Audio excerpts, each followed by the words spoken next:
Hello dear, changing the way of learning. मैं रितेश कुमार एक बार फिर से आपके सामने हाजिर हूँ। जैसा कि आपको पता है कि आज अपन बात करने वाले हैं आरआरबी, पीआरटी, टीजीटी, पीजीटी के जो रिजल्ट में रेलवे ने जो गड़बड़ी की है उससे रिलेटेड आज अपन काफ़ी चीज़ें बात करने वाले हैं। जैसा कि आपको पता है कि सुप्रीम कोर्ट ने आदेश निकाल दिया था, एनसीटी ने जो है कि रूल एंड रेगुलेशन एनसीटी का आपने पढ़ रखा है, वो सारी चीज़ें क्लियर होने के बावजूद भी कि भाई बीएड वाले जो बच्चे हैं वो पीआरटी में इंक्लूड नहीं होंगे। हालांकि जब ये चीज़ इन्होंने फॉर्म भरवाए थे तब तक ये नहीं था, लेकिन उसके बाद में ये नोटिस निकाल दिया था कि बीएड वाले बच्चों को पीआरटी से बाहर कर दिया जाएगा। लेकिन फिर भी इन्होंने जो है कि बीएड वाले बच्चों का इंक्लूड कर दिया है रिजल्ट पीआरटी में, जो कि पूरी तरीके से कहीं ना कहीं आगे जाके वो बाहर कर दिए जाएंगे। लेकिन जो पीआरटी वाले बच्चे हैं, वाकई जो बीटीसी के बच्चे हैं, वो कहीं ना कहीं उनकी तो एक सीट खराब हो गई ना। 4 से 5 नंबर का एक मार्जिन रहना चाहिए था, वो नंबर कहीं ना कहीं बढ़ गए। वो कट ऑफ का जो मार्जिन है वो 4 से 5 नंबर, अपन जानते हैं इतना मार्जिन रहता है। जो बीएड वाले बच्चे अगर इंक्लूड हुए हैं तो जाहिर सी बात है इतने का फर्क पड़ता है। जहाँ कट ऑफ 72 गई है वहाँ एक 68 67 तक जाने का चांसेस थे, और वो उस 4 नंबर 5 नंबर बहुत होते हैं। आपको अच्छे से पता है कि हम इस मुहिम में पूरी तरीके से लगे हुए हैं, आप भी लगे हुए हैं, मेरे काफ़ी भाई बहन मुझसे जुड़े हुए हैं यूट्यूब चैनल के माध्यम से। तो मैं सभी से इस वीडियो के माध्यम से रिक्वेस्ट करना चाहूँगा कि हमने जो है कि गार्गी श्रीवास्तव जी मैम से मैंने बात की, अंकित सर से बात की, तो उनका एक ही रिस्पांस आया कि यार इसमें अपन कुछ नहीं कर सकते। लेकिन हम रुकेंगे नहीं इस मैटर पे। हम पूरी तरीके से, मैं तो कोशिश कर रहा हूँ पर्सनली। देखो, मैं एक इंटरनल और कहीं ना कहीं मैं एक डिपार्टमेंटली रेलवे के एक डिपार्टमेंटली एम्प्लॉय रहा हूँ और हूँ भी प्रेजेंट में। तो मैं जितना हो सकता है मेरे अकॉर्डिंग मैं पूरी कोशिश कर रहा हूँ। लेकिन यार कोशिश का एक होता है ना, अपने साथ में कोई बंदे खड़े हैं, अपने साथ में एक वो खड़ा है ना, ग्रुप खड़ा है, तो बात करने में एक अगला बंदा सुनता है ना, तो थोड़ा सा उसको लगता है कि यार वाकई इसकी आवाज़ में ताकत है।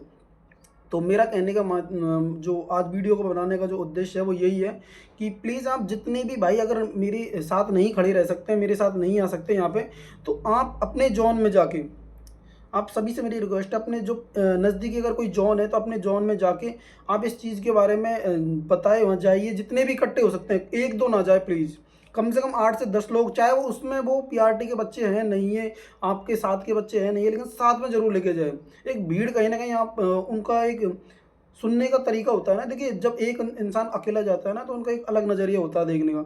जब काफ़ी भीड़ उनको सामने नज़र आती है तो वाकई लगता है कि यार इस चीज़ का सॉल्यूशन निकालना चाहिए। आजकल मैं एक डिपार्टमेंटल रेलवे में एक डिपार्टमेंटली वर्क कर रहा हूँ, और कहीं न कहीं मुझे भी ऐसा फ़ील होता है कि यार वाक़ई जो उनकी सोच है ना, जो मैं इंटरनल में देखता हूँ उनको, वाक़ई उनकी सोच है ना, तो वो इसी तरह बन चुकी है कि उनको भीड़ चाहिए। भीड़ होती है तो उनको लगता है यार वाक़ई इसकी बात में दम है। चाहे सिंगल बंदा जा रहा है लेकिन उसकी बात में दम नहीं लगती उनको, कि यार नहीं, अकेला है, कुछ भी बोल रहा है तो ना। तो मेरा एक फ़र्स्ट आपसे जो रिक्वेस्ट है वो यही है कि जितने मेरे भाई-बहन मेरे इस यूट्यूब चैनल से जुड़े हुए हैं, प्लीज़ आप सभी अपने नज़दीकी ज़ोन में जाइए और वहाँ पे सारी चीज़ें बताइए कि भाई पीआरटी में जो है कि बीएड वाले बच्चे इंक्लूड नहीं होने चाहिए थे। आपने खुद ने एनसीटी का जो रूल एंड रेगुलेशन निकला हुआ है उसमें भी डायरेक्टली लिखा हुआ है कि भाई बीएड वाले बच्चे पीआरटी में इंक्लूड नहीं होंगे। सुप्रीम कोर्ट का आदेश आ चुका था, हालांकि जब फॉर्म भरवाए थे जब नहीं था, लेकिन उसके बाद में फाइनल आदेश आ चुका है। आप ऑफिशियली वेबसाइट पर जाके चेक कर सकते हो इस चीज़ के लिए। और इस चीज़ के लिए रेलवे ने भी भाई मान लिया था कि हम बाद में जाके अपने जो आपको मैं बता देने वाला हूँ, अपने शायद जितने भी मेरे भाई बहन मेरे यूट्यूब चैनल से जुड़े होंगे उनको मैंने बताया भी था, और उनको शायद मैंने वीडियो भी बताई थी कि रेलवे ने ये आदेश निकाल दिया है कि भाई बीएड वाले बच्चे हैं वो पीआरटी में इंक्लूड नहीं होंगे। और इस सारी चीज़ों को मद्देनज़र रखते हुए मैं इस चीज़ पे पहुंचा हूँ कि आपको, अगर अब आपने अब आवाज़ नहीं उठाई, अगर अब मेरे जितने भी मेरे भाई बहन इस यूट्यूब चैनल से जुड़े हुए हैं, अगर अभी आवाज़ नहीं उठाई ना, तो आपकी बात को दबा दिया जाएगा। अप्रॉक्स 4 से 5 नंबर का मार्जिन रहेगा इस चीज़ में। जहाँ कट ऑफ 72 जा रही है ना, वहाँ 68 तक आएगी कट ऑफ, है ना। भाई बीएड वाले बच्चे बैठे हुए हैं आपकी इसमें ना, जो कि पूरी तरीके से डॉक्यूमेंट वेरिफिकेशन से बाहर कर दिए जाएंगे। आपको भी पता है, मुझे भी पता है, ये चीज़ कतई कोई भी इंसान जो नहीं समझता वो भी इस चीज़ को जानता है कि सुप्रीम कोर्ट से आगे नहीं निकल सकते। आपको मैं बता देने वाला हूँ कि बिहार में यही चीज़ हुई थी। बिहार में भी ये चीज़ें हुई थी जब आज से 1 साल भर पहले की बात है, 2024 में, आपने भी पढ़ा होगा इस चीज़ के लिए। जो बीटीसी वाले बच्चे हैं, बीएड वाले बच्चे हैं, उनके साथ में ये चीज़ हुई थी कि पीआरटी में बीएड वाले इंक्लूड कर लिए गए थे, और सुप्रीम कोर्ट का आदेश था कि ऐसा नहीं कर सकते आप, लेकिन फिर भी कर लिया था वहाँ पे ना। तो उसके बाद में बिहार जो वहाँ शिक्षा विभाग है, उन्होंने ये आदेश निकाला था कि 7 दिन का एक फॉर्म निकाला था, 7 दिन का टाइम दिया था। उसमें बीटीसी वाले बच्चे अपना डॉक्यूमेंट और जो कि अपलोड कर दें, और बीएड वाले बच्चे अपना डॉक्यूमेंट अपलोड कर दें। उससे क्लियरिटी मिल गई थी कि कौन तो बीटीसी वाला है, कौन बीएड वाला है। उनको बीटीसी वालों को पीआरटी में इंक्लूड कर दिया, बीएड वालों को जो कि टीजीटी पीजीटी में इंक्लूड कर दिया। ये सारी चीज़ों को उन्होंने एक तरीके से क्लियर कर दिया था। आपको मैं बता देने वाला हूँ, हर चीज़ का एक सॉल्यूशन होता है। मैं मानता हूँ रिजल्ट वापस ना दे, लेकिन इस सॉल्यूशन जरूर निकलेगा इस चीज़ का ना। आप प्लीज़ इस चीज़ को ना ठंडा ना होने दे, बिल्कुल गर्माहट है अभी तक है ना इस टॉपिक पे। काफ़ी मेरे साथीगण जिनसे मेरी बात हो रखी है, वो इस चीज़ में कार्य कर भी रहे हैं, वर्किंग में पूरी तरीके से अपने जोन में जा के बात कर रहे हैं।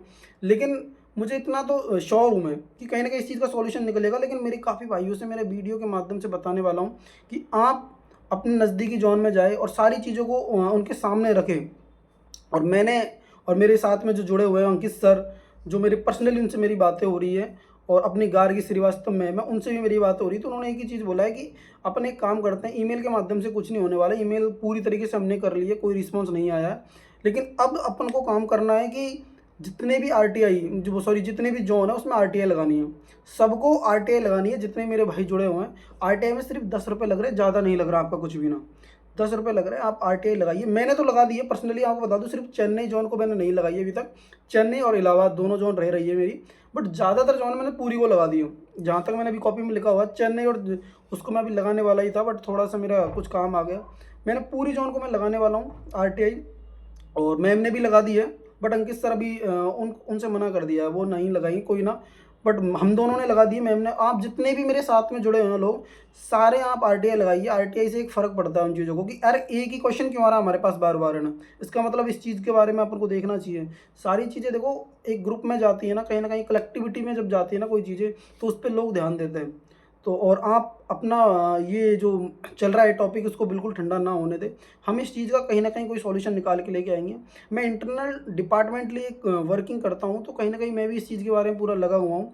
लेकिन देखिए, अभी तक आपको मैं बता देने वाला हूँ कि ये जो अपनी वैकेंसी है कम मात्रा में है, कम लोग जुड़े हुए हैं। तो कहीं ना कहीं वो सुनने में, मैं जब अकेला जाता हूँ तो उनको लगता है कि यार ये अकेला ही आया मेरे साथ, है ना। ऐसा कोई मेरे साथ अगर ग्रुप खड़ा हो ना, तो मैं इस चीज़ का सॉल्यूशन 10 मिनट में निकलवा दूँ। बट आपको मेरा ये काम करना पड़ेगा। अगर ये सब कुछ नहीं होगा तो हम एक काम करेंगे, दिल्ली आपको डीआरएम ऑफिस जहाँ मेरी ड्यूटी है वहाँ आना पड़ेगा आपको ना। मेरे जितने भी साथीगण जुड़े हुए हैं सबको आना पड़ेगा, अपन डायरेक्टली बात करेंगे। मैं अकेला कई बार जा चुका हूँ, लेकिन इन चीज़ों को कोई फ़र्क नहीं पड़ता है। उनको लगता है कि यार तो डिपार्टमेंटली इनकी कोई बात हो, देखो आपको लग रहा होगा कि डिपार्टमेंटली बातों को सुनते हैं, लेकिन उनको लगता है कि यार ये इतना इन्वॉल्व क्यों हो रहा है, इसका क्या काम है। मतलब काफ़ी चीज़ें उनके माइंड में आती है चीज़ें ना।